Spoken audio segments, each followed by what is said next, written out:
In this video, we are going to show you how to add more markets in Shopify. Now, if you want to add more markets on your Shopify store and expand your customer base, it's actually quite simple. Of course, you need to be signed in on your Shopify account. And once you're logged in, I want you to look at the left-hand side of your screen, which is your dashboard, and click on markets, right? So once you click on markets here, this is going to be the markets page. And if you want to add more markets, by default, it's going to be where you're located.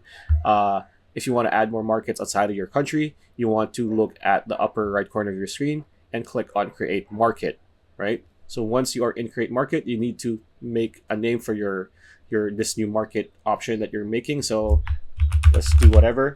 There you go. And then you can include a condition, which is pretty much include a country. So you can just choose whatever country you want in your market. For example, these two, click done. And then under inherited, you need currency. So choose the currency that best suits this new market. You can choose the catalogs for all your products or specific products on your store, your domain and languages, taxes and duties, and online store. So after you're done, all you need to do is click on save, like so, and you will be good to go. So that's how you create or add a new market to your store. So pretty much it. That's a video. Hope you liked it. Like, comment, share, subscribe, ring that bell icon. We'll see you on the next video.